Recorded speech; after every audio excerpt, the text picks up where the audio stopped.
One of the worst things you can do when you are triggered is to stay where you are in the state you are.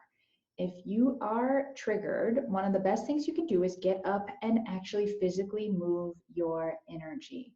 Oftentimes, our triggers are happening from our emotions and are manifesting mentally, and to just sit and stew in that ain't gonna help you a lick. So, emergency tool, get up and move. This movement can be as simple as taking a walk. Maybe you even combine this with some of the disruptive breathing or a gratitude practice or connection. You can combine your emergency tools. But as you are walking, I encourage you to do so in a slow and mindful manner. As we know, our bodies talk to our brain just as our brain talks to our body.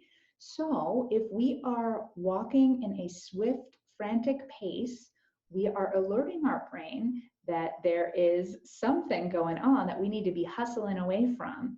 And what does that do? It gets us right back into that limbic fight or flight system.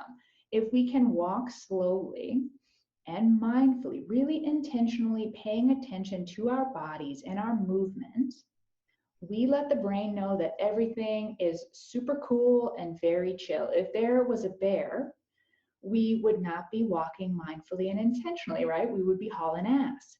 So when we are able to move slowly, we let the brain know there's no threat, and that helps it move out of that fight or flight or freeze space of the limbic system where so much of our reacting out stems from. Other forms of movement can be shaking.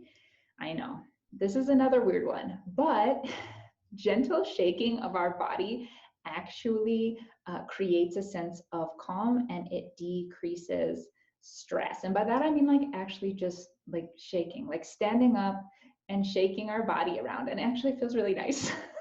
Go ahead and try it. Nobody's watching you.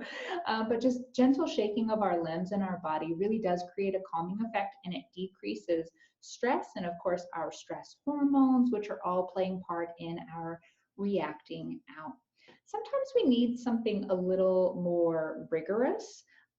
Believe you me, when I was first getting sober, I was as fit as a fiddle because I really needed to be using my body to not be reacting out. So that can be things like jumping jacks, running in place, maybe actually going for a run if you are inclined to do so, push-ups, sit-ups, planking, lifting weights. I mean, really in a healthy way that is respectful of your body and in alignment with your health and all of those things. Because I'll little caveat, I got just as compulsive in my exercise as I had been in my other areas of active addiction. So just be mindful of that. But use your body to move yourself out of that triggered state. Don't just stay standing still.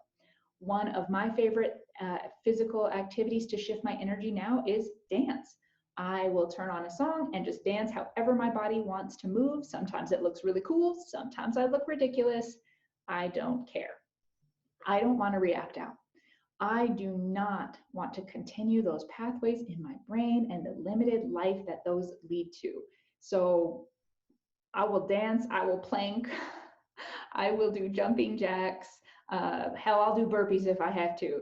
No, I won't. No, I will. I'll do it. You think I won't do it? I'll do it. Whatever it takes, right?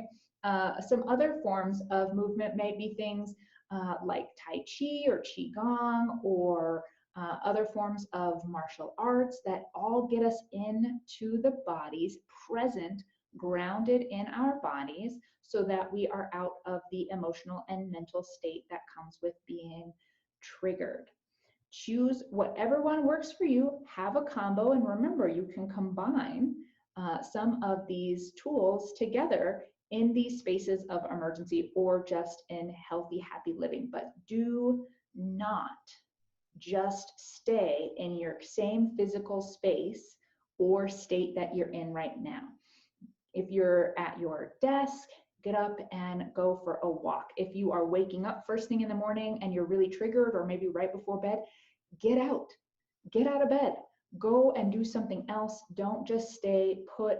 Actually shifting our physical energy can shift our emotional and mental energy as well. So use your motion to alter your triggered state to that of being calm.